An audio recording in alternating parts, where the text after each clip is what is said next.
मध्य प्रदेश का सीधी जिला आदिवासी बहुल इलाका है।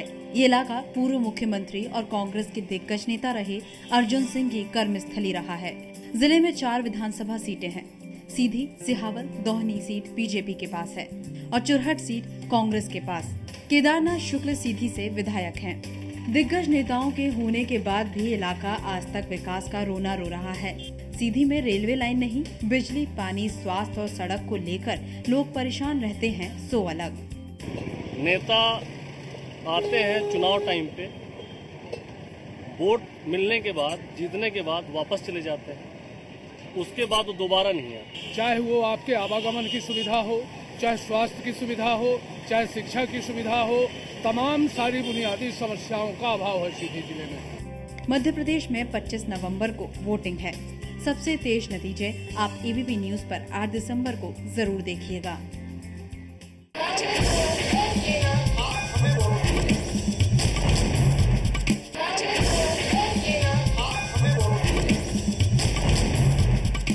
कौन बनेगा मुख्यमंत्री में आपका एक बार फिर स्वागत है। मैं हूं सुनील झा और आज हम हैं सीधी में। मध्य प्रदेश का वो इलाका जो ट्रेडिशनली कांग्रेस का बहुत मजबूत गढ़ माना जाता था। अर्जुन सिंह को अगर आप जानते हैं तो अर्जुन सिंह इसी इलाके से आते हैं। कई सारी चीजें हैं यहाँ पर जिसके बारे में चर्चा करेंगे, लेकिन पहले उस बात की जिसके बारे में ये इलाका, हालांकि वो बहुत अच्छी चीज नहीं है, फिर भी जाना जाता है। चुरहट इसी इलाके में आता है। चुरहट लॉटरी कांड को सब लोग जानते हैं देश विदेश में, इसीलिए शायद उसकी पहचान हो पाए, लेकिन सीधी उसके लिए आज की तारीख में जाना नहीं जाता।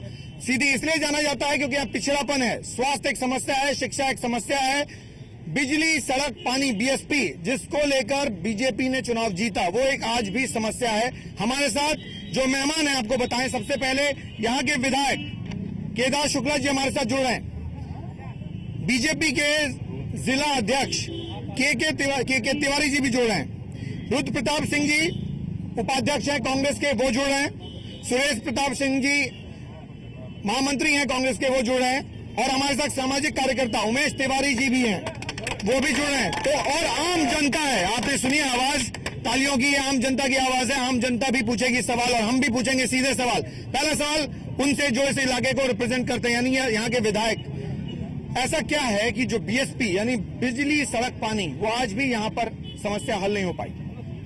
बिजली, सड़क, पानी की समस्या का निदान करने के लिए पिछले 5 वर्षों से लगातार प्रयास जारी हैं। सीधी में नल जल प्रदाय योजना लगभग 23 करोड़ की स्वीकृत कराई गई है। गांव में भी हैंडपंपों का जाल, लेकिन 60 वर्ष का कचरा साफ करने में कुछ टाइम लगता है। 60 वर्ष बनाम 60 महीने, थोड़ा वक्त लगेगा। सड़कों की जो हालत है बहुत अच्छी नहीं है, तो क्या सड़कों की तस्वीर कुछ बदलेगी? हमें काफी दिक्कत हुई आपके इलाके में। सड़कों की बदली हुई तस्वीर आपको दिख रही है मौसम के कारण। बरसात इतनी ज्यादा हुई है, बरसात के कारण सड़कों की हालत खराब हुई है, वरना सीधी के मार्ग बहुत अच्छे रहे हैं। बीजेपी बहुत मुस्तैद है, चुस्त बीजेपी, सुस्त कांग्रेस। कांग्रेस के वरिष्ठ नेताओं से हमने संपर्क किया, आइए बात करें हमसे, बहुत बड़ा मौका है। ऐसा क्यों, ये इंप्रेशन क्यों, क्या गलत इंप्रेशन है? नहीं, ऐसा तो नहीं। कांग्रेस, आप जवाब दें, क्या होगा अगर बीजेपी की बजाय कांग्रेस जीते? क्यों कांग्रेस इस इलाके को हार गई? 5 साल पहले कांग्रेस ने इस इलाके को हारा, ये सीट हारी, ऐसा क्यों? ये एक्चुअली जनता बदलाव चाहती थी, भारतीय जनता पार्टी के भी शासनकाल को देखना चाहती थी। या ये कारण था कि जो पिछले इतने सालों में आपने काम किया उसको नकार दिया जो लोगों ने? ऐसा नहीं है, कांग्रेस को नकारा नहीं है और आज भी कांग्रेस उसी पायदान पर है। आपको क्यों लगता है कि कांग्रेस यहाँ से जीतेगी?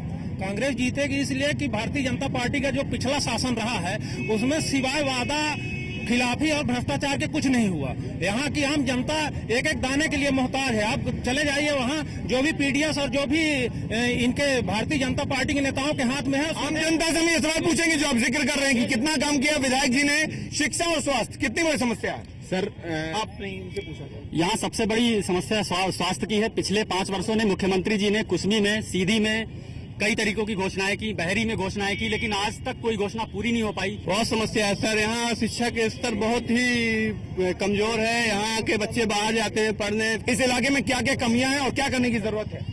देखिए, एक बात तो आपको थोड़ा हम सुधारना चाहेंगे साहब। आपने कहा कि ये क्षेत्र कांग्रेस का गढ़ रहा है। ये क्षेत्र कांग्रेस का गढ़ नहीं रहा है, ये क्षेत्र समाजवादियों का गढ़ रहा है। जब पूरे हिंदुस्तान में कांग्रेस का परचम लहराया था तो 1952 के चुनाव में यहाँ समाजवादियों ने अपना झंडा लहराया था। एक बात, दूसरी बात, जो आप विकास की बात कर रहे हो, कांग्रेस और भारतीय जनता पार्टी दोनों एक सिक्के के दो पहलू हैं। न कांग्रेस ने यहाँ के लोगों के लिए कुछ कहा, न भारतीय जनता पार्टी ने कुछ किया। शिक्षा विभाग कमोबेश कांग्रेस के पास रहा, सीधी जिले के कांग्रेस के पास रहा।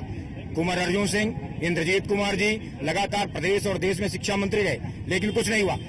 चार कॉलेज हमने इस 60 में, आप मानते हैं कि ये बीजेपी की कमी नहीं है? चार कॉलेज हमने इस 60 महीने के अंदर खुलवाए हैं सीधी में। जवाब लेते हैं आप। कांग्रेस पूरी तरह से यहाँ मजबूत है। पिछली बार थोड़ा सा परिवर्तन की लहर थी, तो इस बार चारों सीटें आप जीतेंगे? चारों सीटें जीतेंगे। और रही शिक्षा की बात ना, ये आज विधायक जी कह रहे हैं कि अभी आज ये सन 2011-12 में उन्होंने 4 कॉलेज खोला। आज से 20 साल पहले 8 कॉलेज ग्रामीण। 10 साल से हमारी सरकार के समय में जो काम हुए हैं, सीरी के नगर का पूरा नक्शा बना है। सीरी में शिक्षा के क्षेत्र में जितने भी आज हायर सेकेंडरी स्कूल जितने काम किया है। आम समस्या ये है कि पहले सुराट की पुल आज तक नहीं बनी। दूसरी बात है, रेल की सुविधा कभी नहीं होने की उपलब्ध नहीं दिख रहा है। दूसरी बात, रोड कभी नहीं सुधर सकती यहाँ की। सड़कें सुधर सकती हैं यहाँ पर? सीधी की पुल आज तक क्यों नहीं बनी? सीधी की पुल यहाँ बहुत अभी तक, इतने साल अभी तक बनी नहीं। इसमें ट्रेन है यहाँ पे, एक भी ट्रेन नहीं है यहाँ पे।